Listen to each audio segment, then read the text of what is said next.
Και ξεκινάμε τη διαδικασία των επίκαιρων ερωτήσεων με την πρώτη ερώτηση προς τον Υπουργό Ναυτιλίας και Νησιωτικής Πολιτικής, στην οποία θα απαντήσω, όπως έχουμε προείπει, ο Υφυπουργός κ. Στέφανος Γκίκας. Είναι η με αριθμό 1162 από 3/7 επίκαιρη ερώτηση του βουλευτή Α Ανατολικής Αττικής της Κοινοβουλευτικής Ομάδας Νέα Δημοκρατία, κ. Γεωργίου Βλάχου, με θέμα της ανησυχία των κατοίκων για τις σχεδιαζόμενες παρεμβάσεις στο λιμάνι Σεραφίνας. Κύριε συνάδελφε, έχετε το λόγο. Ευχαριστώ, κύριε Πρόεδρε. Κύριε Υπουργέ, η Ραφίνα δεν είναι απλώς ένα λιμάνι. Είναι η πόλη μας, οι γειτονιές μας, οι παραλίες μας, η καθημερινότητά μας, η ποιότητα ζωής των παιδιών μας. Σήμερα καλούμαστε να αντιμετωπίσουμε ένα σχέδιο ριζικής μετατροπής του λιμένα Ραφίνας σε ένα πολύ μεγαλύτερο διακομματιστικό κόμβο, χωρίς να έχουν δοθεί πιστικές απαντήσεις για τις πραγματικές επιπτώσεις που θα έχει στην πόλη, το περιβάλλον και στους κατοίκους. Εμείς οι πολίτες της Ραφίνας και της ευρύτερης περιοχής ζητούμε τον τερματισμό κάθε σχεδίου λιμενικής επέκτασης χωρίς τη συνένεση της τοπικής κοινωνίας. Αντιδρούμε για την προστασία της ποιότητας ζωής, για την προστασία του παραλιακού μετώπου, για τις περιβαλλοντικές επιπτώσεις, για την αλλίωση της φυσιογνωμίας της πόλης, για την έλλειψη ουσιαστικής συμμετοχής των πολιτών. Αυτό είναι, αν θέλετε, η κεντρική ιδέα του ψηφίσματος των πολιτών της Ραφίνας για όσα αυτή τη στιγμή σχεδιάζονται. Και μπορεί το master plan, το οποίο συζητείτε, να βγήκε σε διαβούλευση, αλλά ξέρετε, τώρα που πια τα πράγματα προχωράνε, φουντώνει το ενδιαφέρον των πολιτών. Κύριε Υπουργέ, η Ραφίνα από το 1970, που ξεκίνησε το πρώτο οχηματαγωγό για τις Κυκλάδες και ένα δεύτερο απέναντι για την Εύβοια, διαμορφώθηκε, ενώ δεν ήταν φυσικό λιμάνι, σιγά σιγά επεκτάθηκε με την προβλήτα 1, την προβλήτα 2 από το 1970 κλπ, για να εξυπηρετεί κοντινά νησιά για ευνόητους λόγους, από πλευράς κόστους και χρόνου. Σήμερα και ειδικά εφέτος έχουμε μια εκτείναξη των πλοίων που ξεκινούν από τη Ραφίνα, και ενώ στο παρελθόν αυτά ήταν 5 μέχρι 7, πολλές φορές ζητούσαν άδεια και παραπάνω και μέχρι 8, αλλά πολλοί δεν τα δρομολογούσαν γιατί δεν υπήρχε κίνητρο και δεν υπήρχε και δυνατότητα να εξυπηρετηθούν από το λιμάνι. Φέτος αυτά τα 5 με 7 πλοία έγιναν 14 και δεν ξέρω ποιος μου λέει ότι του χρόνου θα γίνουν 28. Με ποια κριτήρια ακριβώς δίνεται αυτές τις αδειοδοτήσεις? Άλλαξε τίποτα στο λιμάνι? Επεκτάθηκε κάτι? Όπως λειτουργούσε τις τελευταίες δεκαετίες, συνεχίζει να λειτουργεί. Και εσείς, το Υπουργείο εννοώ, φέρνετε περισσότερα δρομολόγια. Έχετε πέσει, νομίζω, στην παγίδα και τον ανταγωνισμό των πλειοκτητών. Αλλά αυτό δεν μας ενδιαφέρει εμάς. Δηλαδή τη χερσαία ζώνη για την οποία εγώ ενδιαφέρομαι, δεν μας ενδιαφέρει τι ακριβώς παιχνιδάκια μπορεί να παίζονται εκεί.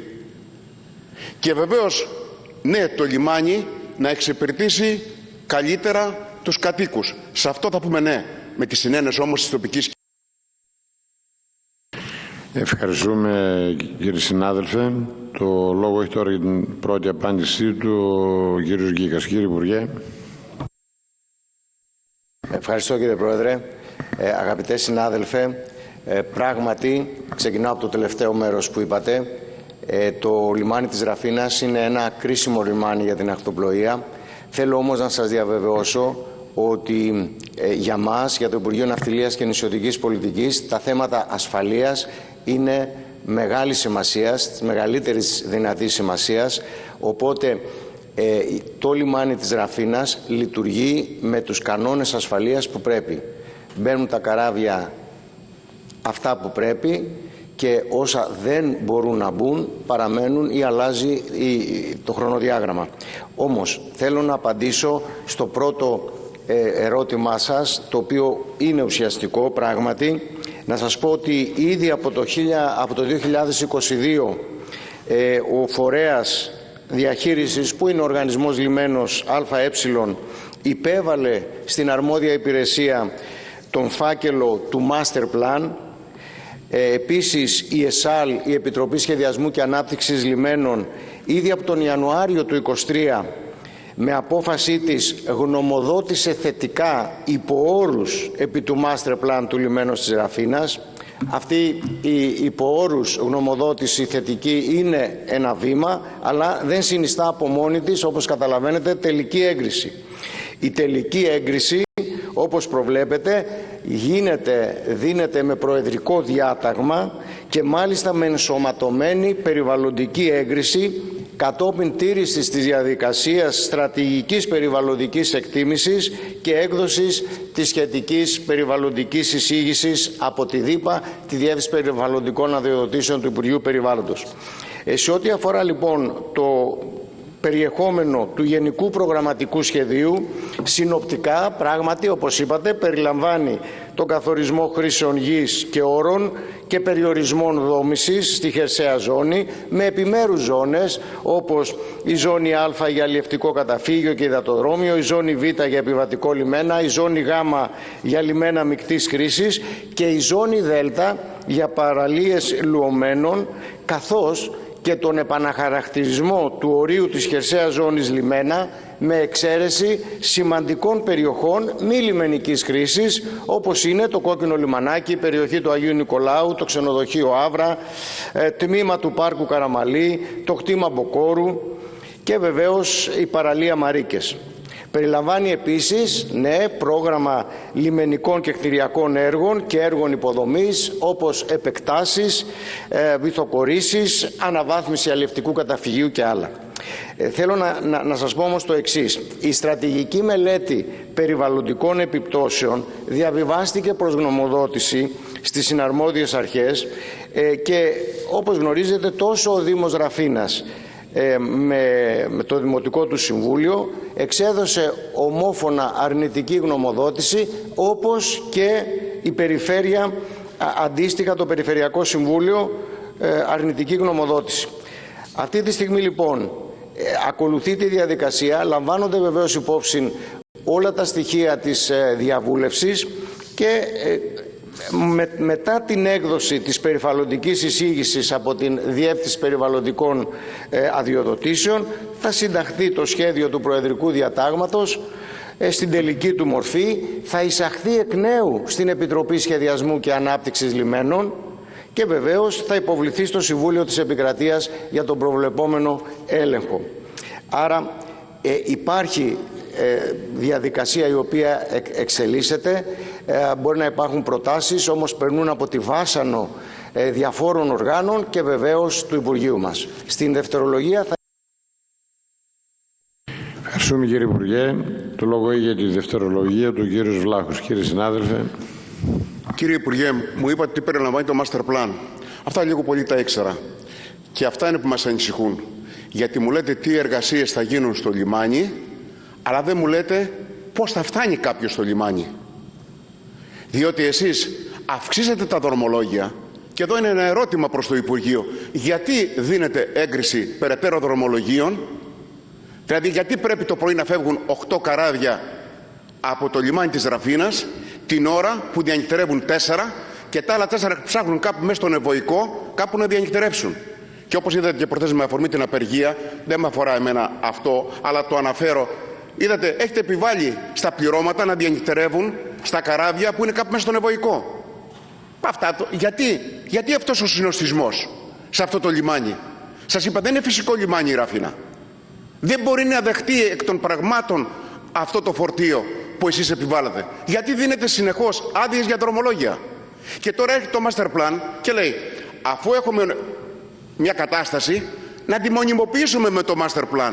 Δηλαδή τα 14, τα 5 με 7 που γίνανε 14 και μπορεί να γίνουν παραπάνω. Αυτό πάει να γίνει με το Master Plan. Και σας λέω, από τη διασταύρωση της Ραφίνας για να φτάσει κάποιος στο λιμάνι, το πρωί που φεύγουν τα καράβια, χρειάζεται μπορεί και 3/4. Αυτά τα 3/4 η πόλη δεν υπάρχει, γιατί ξέρετε, για το λιμάνι περνάμε δίπλα από τα σπίτια, δίπλα από τα καταστήματα, δίπλα από τα σούπερ μάρκετ. Όταν λοιπόν φορτώνουν και ξεφορτώνουν τα καράβια, η πόλη δεν υπάρχει. πρέπει να μην βγαίνει από τα σπίτια τους. Και ξέραμε ότι από εκεί φεύγουν τα συμβατικά πλοία για να λιγοστεύσουν τον χρόνο. Φέτος έχουμε ταχύπλοα.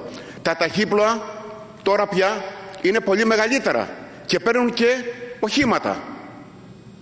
Γιατί πρέπει να φεύγουν την ίδια ώρα 2 και 3 καράβια? Αυτός δεν είναι ανταγωνισμός. Αυτός είναι ο θάνατος της ακτοπλοείας, αν θέλετε, αλλά αυτό ας ενδιαφερθούν οι συνάδελφοι από τα νησιά.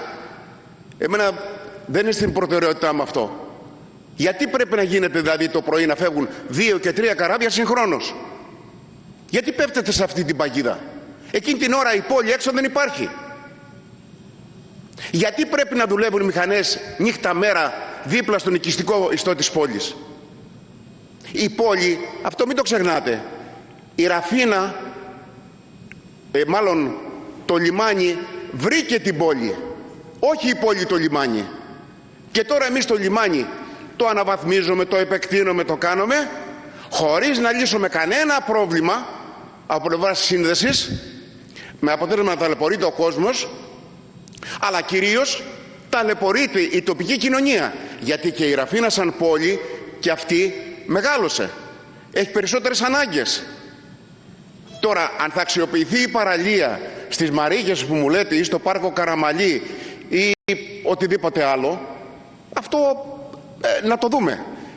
Είπατε, γιατί δεν έχω και πολύ χρόνο, είπατε επίσης ότι η τοπική κοινωνία δια του Δήμου αντιδρά. Αντιδρά γιατί κατά τη γνώμη μου δεν γνωρίζει ακριβώς τι θέλετε να κάνετε.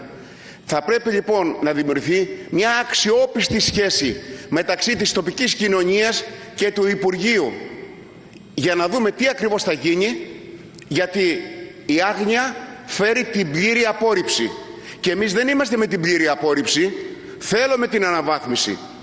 Θέλουμε για παράδειγμα να υπάρξει επιβατικός σταθμός, καλύτερη εξυπηρέτηση των ταξιδιωτών, αλλά να γνωρίζει η τοπική κοινωνία τι ακριβώς θα γίνει. Και δεν μπορεί σε καμία περίπτωση να σχεδιάζεται αύξηση των δρομολογίων και του επιβατικού κοινού με τις υπάρχουσες. Ευχαριστούμε τον κύριο Βλάχο. Το λόγο έχει ο κύριος Γίγας για τη δευτερολογία του. Κύριε Υπουργέ. Ευχαριστώ κύριε Πρόεδρε. Καταρχάς να πω, αγαπητέ μου συνάδελφε, να ξεκαθαρίσω ότι η όποια αναβάθμιση των λιμενικών υποδομών, ιδίως σε λιμένες με έντονη επιβατική κίνηση, όπως είναι η Ραφίνα, πρέπει να γίνεται με τρόπο που να εξυπηρετεί πρωτίστως την ασφάλεια, τη λειτουργικότητα και βεβαίως την εύρυθμη κυκλοφορία, το κυκλοφοριακό, αλλά και τη βιώσιμη ανάπτυξη εν γέννη. Αυτό είναι κανόνας. Επιτρέψτε μου να τονίσω ότι η κυβέρνηση και το Υπουργείο αντιμετωπίζουν τις επισημάνσεις της τοπικής κοινωνίας και των θεσμικών οργάνων της αυτοδιοίκησης με τη δέουσα σοβαρότητα. Το γεγονός ότι ο Δήμος Ραφίνας αλλά και η Περιφέρεια διατύπωσαν αρνητικές γνωμοδοτήσεις αποτυπώνεται στο φάκελο της διαδικασίας και συνυπολογίζεται στο πλαίσιο της αξιολόγησης. Αυτό άλλωστε είναι και το νόημα της θεσμικής διαβούλευσης. Να καταγραφούν, να αξιολογηθούν και να συνεκτιμηθούν οι θέσεις όλων των εμπλεκομένων πριν ληφθούν οι οριστικές αποφάσεις.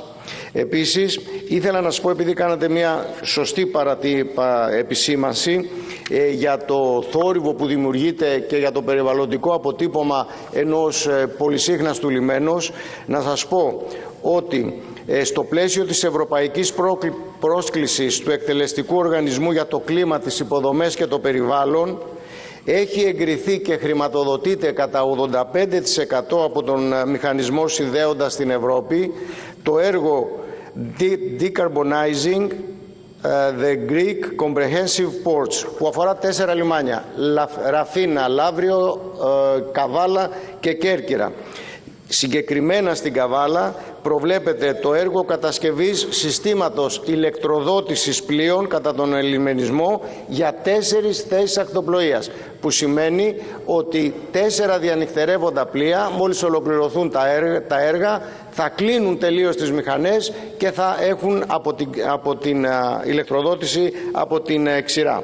Τώρα, θα ήθελα να πω επίσης ότι ναι, στο πλαίσιο της ελεύθερης αγοράς οι πλειοκτήτες μπορούν στα ελεύθερα δρομολόγια να επιλέξουν λιμένες.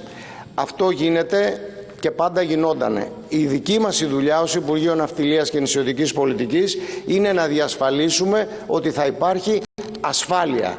Ασφάλεια σε όλα τα μήκη και πλάτη του λιμένος, και αυτό γίνεται.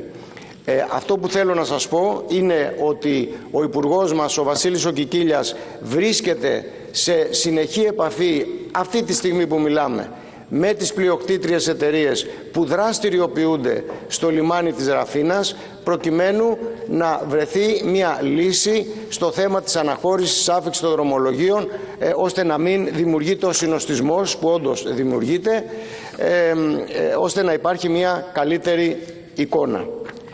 Σας ευχαριστώ, κύριε Πρόεδρε.